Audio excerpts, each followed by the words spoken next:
Kate Morgan's fingers drummed against the worn armrest of her captain's chair as the Lucky Break's sensors pinged off another worthless rock.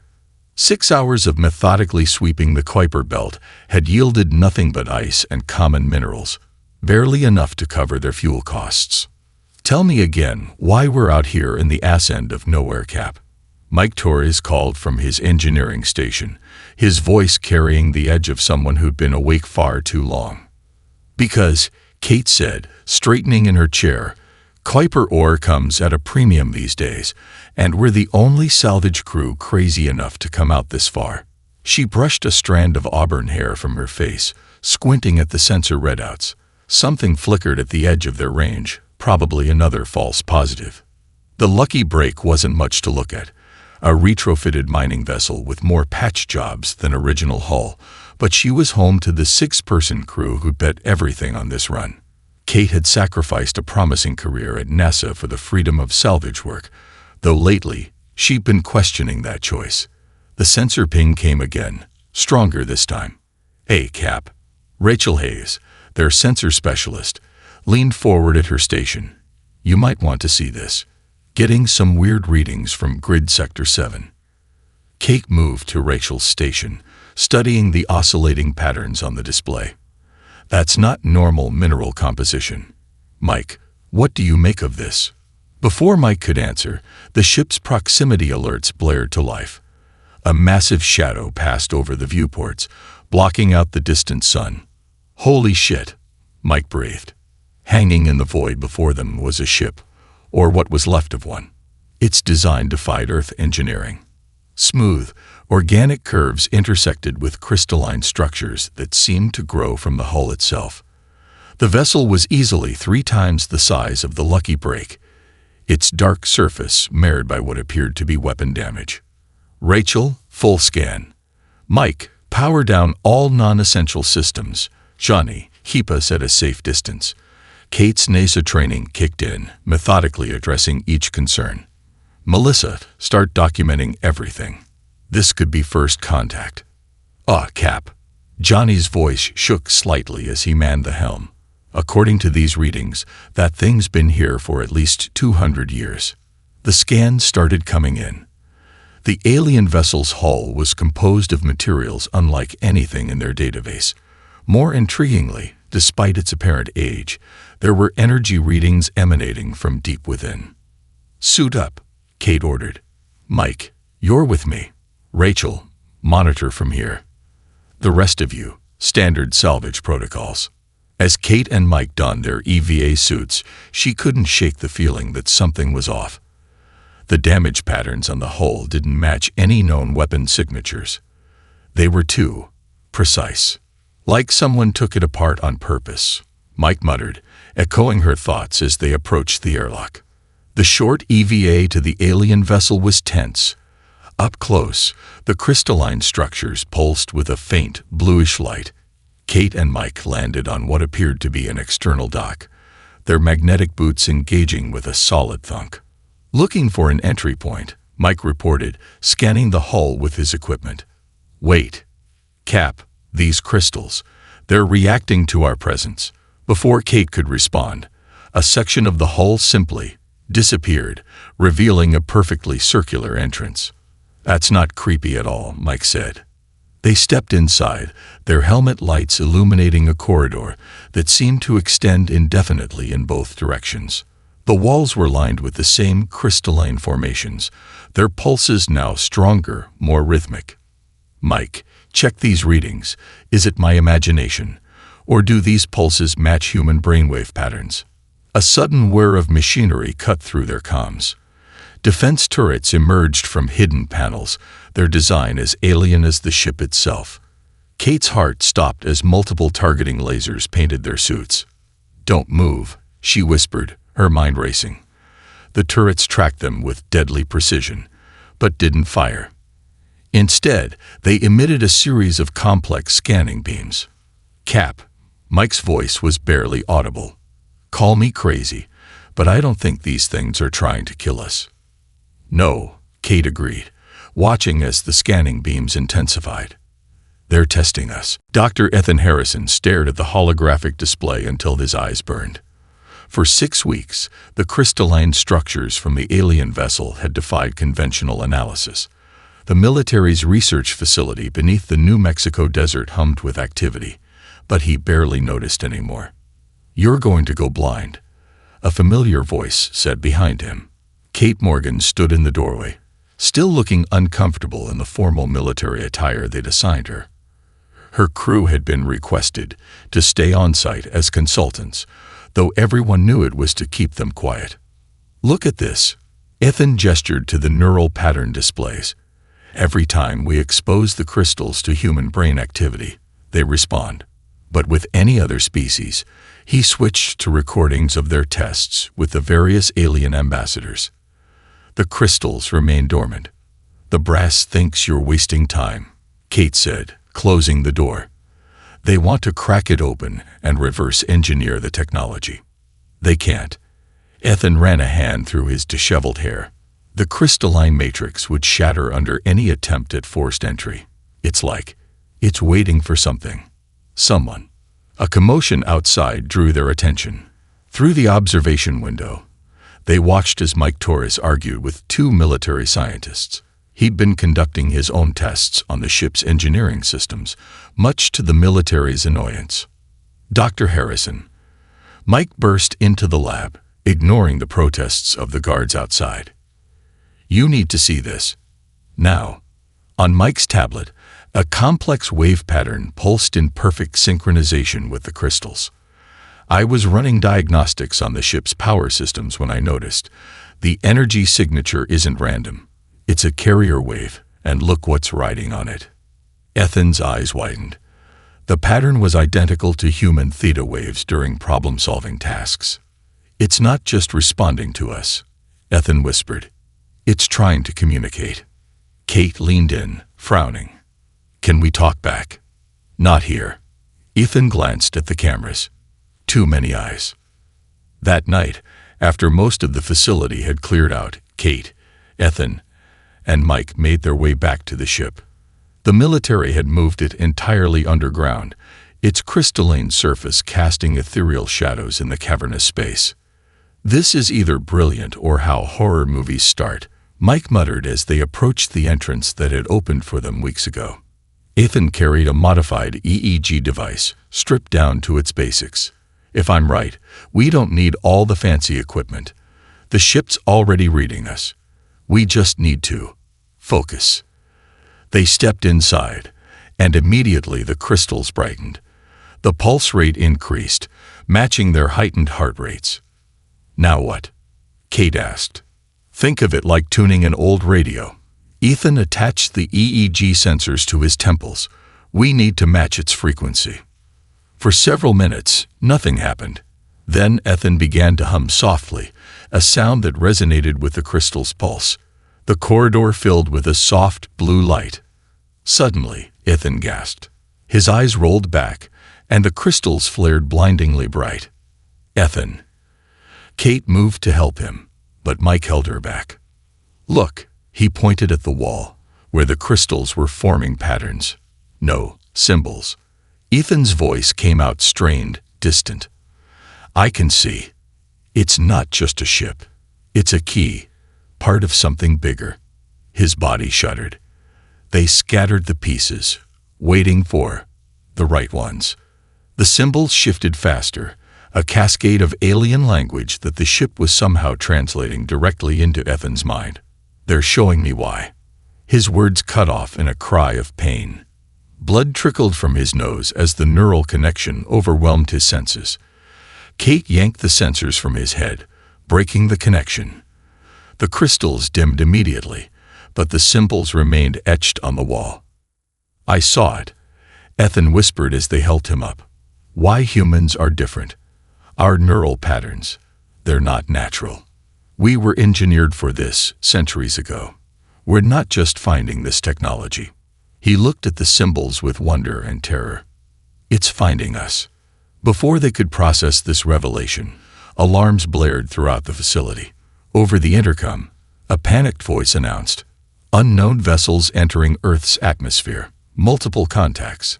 This is not a drill.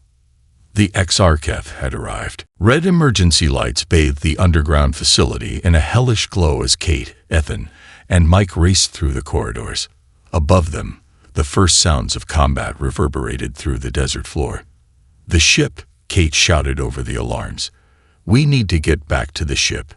They rounded a corner and nearly collided with a squad of armed guards escorting Dr. Julia Wells, the facility's director. Her usually pristine lab coat was disheveled, her tablet clutched to her chest. "Morgan." "Thank God." Wells grabbed Kate's arm. "The XRKeth. They're demanding we surrender the artifact. They say they found others." A distant explosion rocked the facility. Dust rained from the ceiling. "Others?" Mike's eyes widened. "You mean there's more than one ship?" "We need to attempt a full interface," Ethan cut in. "Now, before they'd reached the facility." Wells shook her head. "The neural load killed the last 3 volunteers." "They weren't ready," Ethan interrupted. "They weren't prepared for what they'd see." "I am." Kate stepped between them. "No. We do this together. Mike, secure that door. Dr. Wells, we need your override codes." Another explosion, closer this time. The lights flickered. Inside the ship's chamber, the crystalline structures pulsed frantically, as if sensing the danger above. Wells input her codes, and 3 neural interface chairs emerged from the floor, experimental equipment they'd developed based on the ship's technology. "This is insane," Wells protested as they strapped in. "The human brain isn't meant to." "We were engineered for exactly this," Kate said, her voice steady despite her racing heart. "That's what the symbols showed us." Ethan initiated the startup sequence. "Remember, don't fight what you see. Let it flow through you." The neural link engage. Pain. Impossible, searing pain as their minds expanded beyond normal consciousness. Kate tried to scream but couldn't find her voice. Images flooded her awareness. Stars dying, worlds burning, reality itself torn apart by impossible weapons. Then clarity. They stood, or their consciousness did, in a vast digital space. Around them, the history of the predecessors played out like a cosmic documentary. They were like gods, Ethan's mental voice echoed. They could reshape reality itself. They watched as the predecessors wielded their superweapon, the Nexus key, to end wars and create new worlds. But with each use, the temptation to play God grew stronger. The weapon fragments, Mike realized. They weren't scattered by accident. The vision shifted. They saw the predecessors' final counsel. The decision to dismantle their greatest creation, to hide its pieces across the galaxy. But they didn't just hide them. They created a failsafe. "They engineered us," Kate whispered. "Seeded Earth with specific genetic markers, waited for us to evolve." Not just any markers. Ethan's consciousness moved through the data stream. They needed a species that could balance logic and emotion, calculation and empathy. The perfect interface.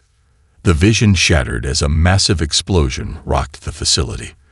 They snapped back to their bodies, gasping, blood trickling from their noses. Through the chamber's reinforced windows, they could see XRKeth drop ships landing in the desert above. Their insectoid forms moved with terrifying efficiency. But something was different. The ship around them hummed with new energy. The crystals glowed with purpose. "It recognizes us now," Ethan said, wiping blood from his face. "We've passed its first test." "Look," Mike pointed to the wall where new symbols appeared, different from before. "It's instructions." "Coordinates," Kate corrected, somehow knowing. To the next fragment. "The predecessors didn't just give us the keys, they gave us a map." Wells stared at them in shock. "You mean there's more out there? More ships like this?" "Not ships," Kate said, watching as the XRKeth forces began cutting through the facility's outer doors. "Pieces of the most powerful weapon ever created, and we're the only ones who can use it." The chamber shook as the facility's defenses engaged the invaders. Well then, Mike checked his tablet, already downloading the coordinates. I guess we better find them first. They knew. Kate's knuckles whitened around the Lucky Break's controls as they broke Earth's atmosphere. 3 Kaharketh vessels in pursuit. Someone in the government leaked the discovery. Beside her, Mike worked frantically to integrate the alien coordinates into their navigation system. The rest of their original crew, reunited after the facility's evacuation, manned their stations with grim determination. We've got bigger problems, Rachel called from sensors. That Exarcheth aren't just chasing us. They're attacking colonies in the Centauri system.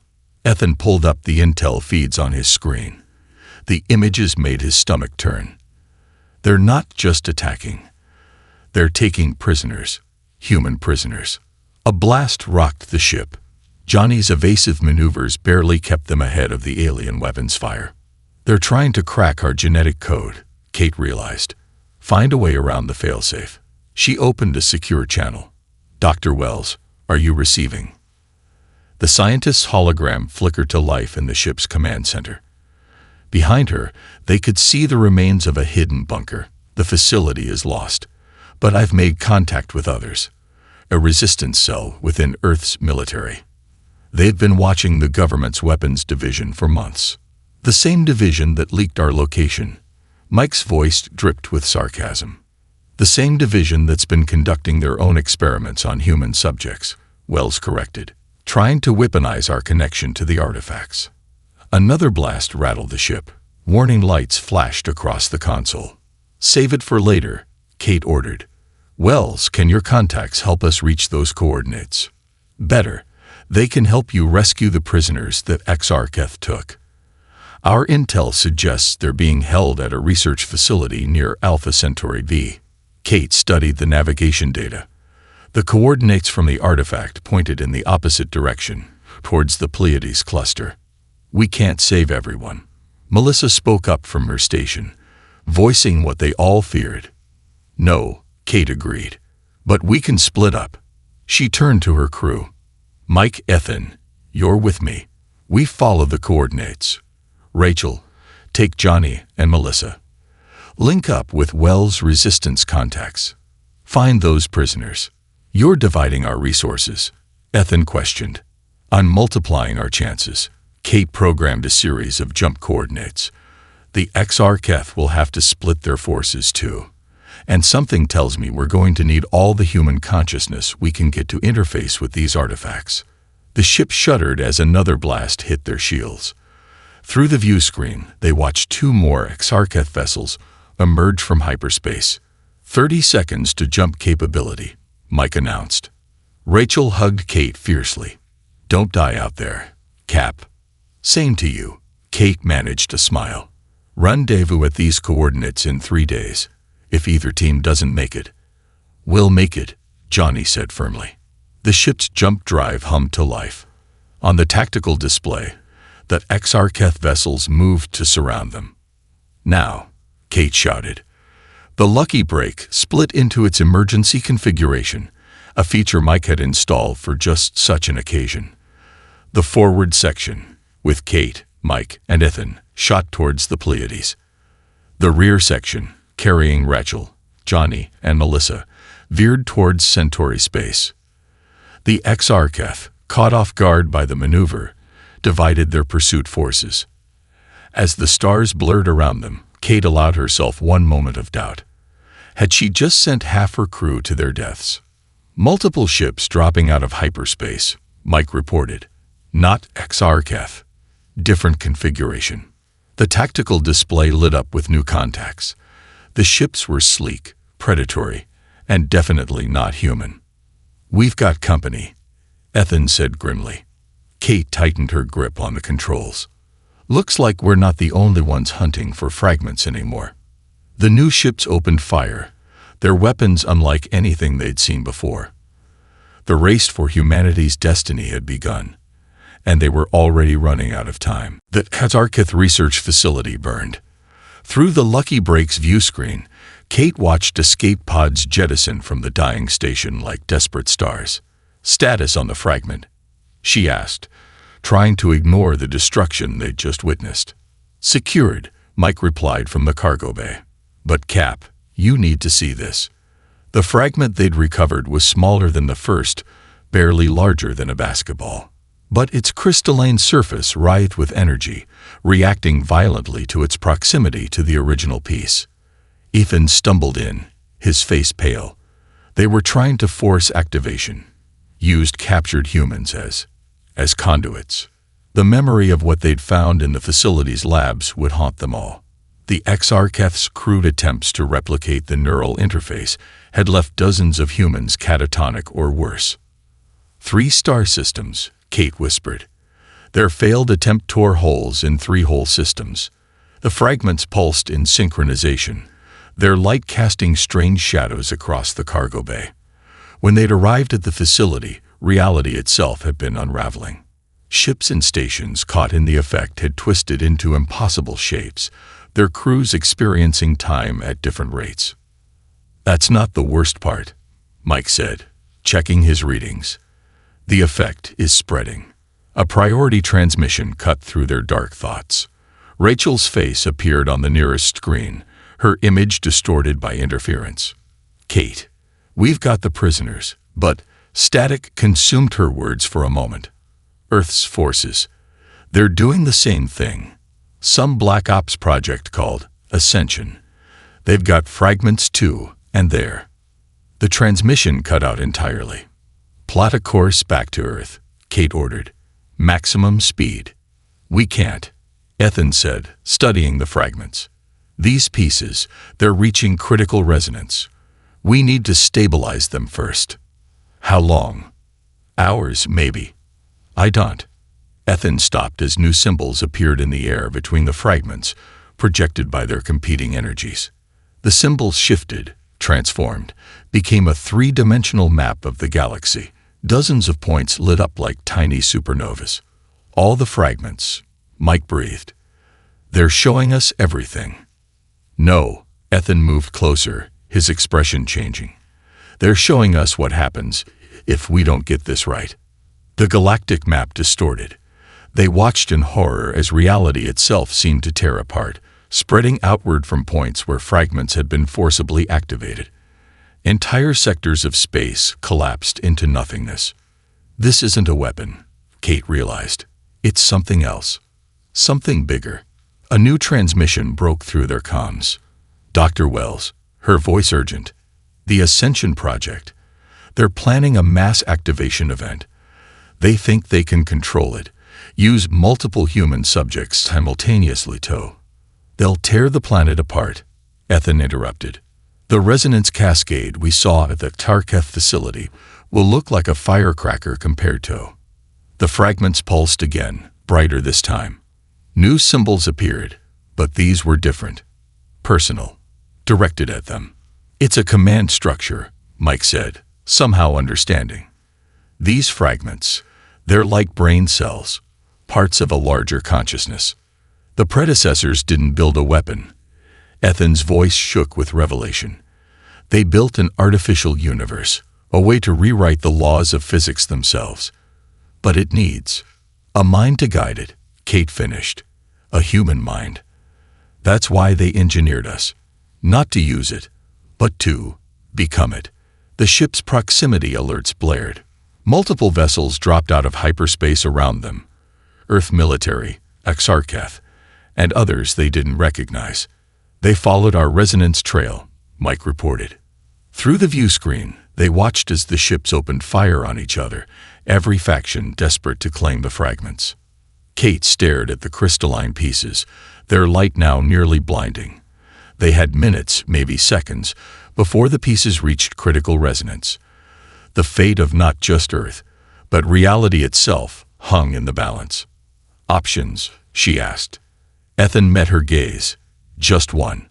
But you're not going to like it. Full neural interface. Ethan's words hung in the air of the cargo bay. All of us. Together. That'll kill us, Mike protested, but his eyes were fixed on the fragments, now hovering in perfect formation, their energies intertwining. We're dead anyway. Kate watched the battle raging outside. Those holes in reality the Exarcheth caused. They're still growing, Earth's ascension project will only make it worse. A massive explosion lit up space as one of the Earth military vessels collided with a Tarketh cruiser. The fragments pulsed in response, their resonance reaching dangerous levels. "Captain," Rachel's voice crackled through their comms. "We're approaching Earth, but something's wrong. The Ascension facility. They're powering up. Dozens of human subjects linked to fragments. They're going to." Static consumed the transmission as reality itself wavered around them. Through the view screen, they watched in horror as space began to fold in impossible ways. "The predecessors," Ethan said, his hands flying over the interface controls. Their final message. They didn't just die out. They saw this coming. Saw that someone would try to harness this power without understanding it. So they killed themselves. Mike helped him set up the neural link chairs they'd salvaged from the facility. No, Kate understood suddenly. They evolved, transformed themselves into this. She gestured at the fragments. They're not just waiting for someone to use their weapon. They're waiting to teach us how to become what they became. The ship shuddered as another vessel exploded nearby. Warning lights flashed across every console. Multiple reality breaches detected, the ship's AI announced. Hull integrity at 60%. Kate took her position in one of the chairs. "How many fragments do we need for a stable connection?" "The 2 we have should be enough to." Ethan stopped as new symbols blazed between the crystals. "No, they're saying we need 1 more. We don't have time to." Mike's protest cut off as their ship's cargo bay doors opened. Rachel, Johnny, and Melissa stood there, their clothes torn and bloody. And floating between them was another fragment. "Found this at the Ascension facility." Rachel managed a weak smile. "Thought you might need it." "The prisoners?" Kate asked as her crew rushed to help them. "Safe. Wells' resistance got them to shelters. But Earth, the military's lost control. The Ascension project is consuming everything." Through the view screen, they watched Earth's atmosphere ripple with unnatural energies. The fragments resonated stronger, pulling towards each other with gravitational force. 6 chairs, Ethan noted as they finished the setup. 6 of us. Just like we were meant to find each other, Melissa finished. The ship rocked with another impact. Outside, reality continued to unravel. The predecessors faced this choice, Kate said as they took their positions. Use this power to dominate, or transform into something beyond power itself. "And if we choose wrong?" Johnny asked, strapping himself in. Kate met each of their eyes. Her crew, her family. Then everything ends. Not just Earth. Everything. The neural interface hummed to life. The fragment's light filled the cargo bay. "Wait," Mike said. "That message about the predecessors evolving. If we do this, we won't be human anymore, will we?" Kate took a deep breath. Maybe that's the point. Maybe being human was just the first step. The fragments began to spin, forming a perfect triangle around them. Outside, the battle raged on, every faction fighting to control power they couldn't possibly understand. "Everyone ready?" Kate asked. They nodded, their faces lit by the crystalline glow. "Then let's show them what humanity can really become." The neural interface engaged. 6 minds reached out as one. And the universe held its breath. Pain. Not like before. This was different. This was evolution. 6 minds merged into one, then expanded into infinity. Kate felt herself dissolve, her consciousness spreading across dimensions she never knew existed. She was everywhere and nowhere, everything and nothing. "Hold on."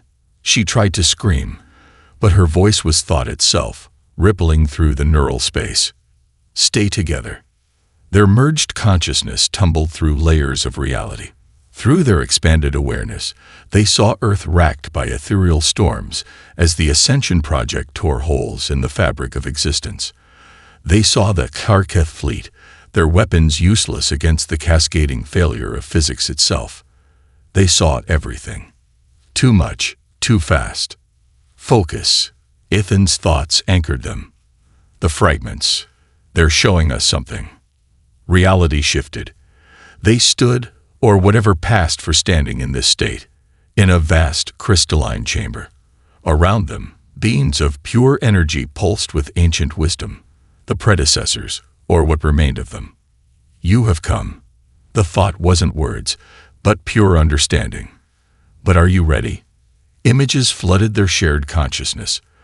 The predecessors' history, their wars, their mistakes, their ultimate choice, the power to reshape reality. Mike understood. It corrupted them. No. Rachel's thought voice cut through the chaos. It showed them the truth. Power wasn't the answer. Evolution was. The chamber filled with new light as the trial began. The predecessors' consciousness pressed against theirs, testing, probing, judging. Show us, they seemed to say. Show us what humanity truly is. Each of them faced their own test. Kate saw herself back on the lucky break, but this time alone, dying. The choice, save herself or save her crew. Without hesitation, she chose them. Mike faced an engineering puzzle that would sacrifice 1 million lives to save 1 billion. Instead, he found a third option no one had considered. Rachel confronted the temptation of godlike power. She let it go. One by one, they faced their trials. Not tests of strength or intelligence, but of humanity itself. Through their shared awareness, they felt Earth's agony as the Ascension Project reached critical mass. Reality buckled. Time itself began to splinter. Now or never, Johnny's thoughts rang out. Whatever we're going to do. The predecessors' energy surged around them. You have shown wisdom, they communicated. But wisdom alone is not enough. The chamber dissolved. They found themselves floating in a void filled with possible futures. In one, they saw themselves as gods, ruling reality with absolute power. In another, they had destroyed everything in a failed attempt at control. But there was a third future, one the predecessors themselves had glimpsed but never achieved. Together, Melissa's consciousness wrapped around theirs. Not as rulers, not as gods, as guides. Understanding flooded their shared mind. The fragments weren't pieces of a weapon. They were seeds, seeds of a new kind of existence, waiting for the right consciousness to nurture them. Kate felt her individual self returning, but different now. Connected. The others were still there, their minds linked but distinct. Through their eyes, she saw the fragments spinning faster, their light becoming a new reality. The choice, she thought to them all. It was never about whether to use the power. It was about being worthy to show others how to evolve beyond it. They finished as one. Their physical bodies began to change, becoming something between matter and energy. The fragments' light poured into them, through them, transforming them into what the predecessors had always intended. Through the ship's view screen, they watched reality tear itself apart. And then, as one, they reached out to heal it. The real test was just beginning. They were light and darkness, energy and matter, singular and infinite. Through their transformed consciousness, Kate and her crew saw the fabric of reality unraveling around Earth, spreading outward like cracks in glass. The Ascension Project's forced activation had torn spacetime apart. The Exarcheth fleet hung frozen in temporal stasis, their weapons fire suspended in the void. Every attempt to control the power had only accelerated the collapse. We need to contain it. Mike's thoughts rippled through their shared awareness. No, Kate responded, understanding flowing through their collective consciousness. We need to heal it. They moved as one, their transformed bodies gliding through the quantum foam of spacetime itself. The fragment's power flowed through them, no longer a weapon but a tool of creation. Rachel's consciousness touched the edges of the reality breach. Look at the patterns. The universe is trying to heal itself. It just needs direction, Ethan completed. Like a broken bone that needs to be set. They spread their awareness outward, feeling every tear, every rupture. The Ascension subjects, their minds burned out by power they couldn't comprehend, had left wounds in the very structure of existence. We can't fix this alone, Melissa realized. We don't have to. Johnny's thoughts carried a new understanding. That's what the predecessors were trying to tell us. It was never about one species wielding the power. Kate focused their shared consciousness on the Tarkith fleet. In their transformed state, she could see past their warlike exterior to the potential within. The same potential that existed in all conscious beings. Everyone. She communicated to her crew. Together. Ready? They reached out as one, their combined consciousness touching every mind within reach. Not to control, but to elevate. To share. The fragment's energy poured through them, no longer destroying reality but transforming it. The Exarcheth consciousness awakened to new awareness. The human minds touched by the Ascension project healed and expanded. Even the distant alien races watching the conflict felt the change. Reality itself seemed to sigh with relief as the tears began to heal. Through their expanded awareness, they felt the predecessors' approval. This was what they had waited for. Not a species to inherit their power, but one that would understand how to share it. The Lucky Break's cargo bay rematerialized around them. Their bodies, now more energy than matter, hummed with newfound purpose. Through the view screen, they watched reality reshape itself, not to their will, but according to its own natural healing. Did we? Mike's voice was both physical and mental now, bridging their old existence and new. Look, Rachel pointed to Earth. The atmospheric distortions were gone, but something else had changed. Light sparkled across the planet's surface as humanity awakened to its new potential. Not gods, not rulers, but guides for what came next. That Exarcheth fleet is hailing us, Melissa reported, her consciousness simultaneously processing 1,000 different frequencies of communication. On their shared neural plane, Kate felt the aliens' transformation. Their warlike nature had evolved into something more nuanced, more aware. They understood now what the predecessors had known, that true power lay not in dominance, but in elevation. What now? Johnny asked, his thoughts tinged with wonder at their new existence. Kate smiled, both physically and energetically. Now we do what the predecessors couldn't. We show others the way, not to power, but to evolution itself. Through their expanded consciousness, they felt other fragments scattered across the galaxy beginning to resonate. Not as weapons or tools of power, but as beacons calling out to those ready to take the next step. The universe stretched out before them, infinite in its possibilities. They were no longer simply human, but they hadn't lost their humanity. Instead, they had become what humanity was always meant to be, guides for a universe ready to evolve. Well, Mike's thought carried a familiar hint of humor. Not bad for a salvage mission. Together, transformed but still a crew, still a family, they turned toward the future they had helped create. The real journey was just beginning.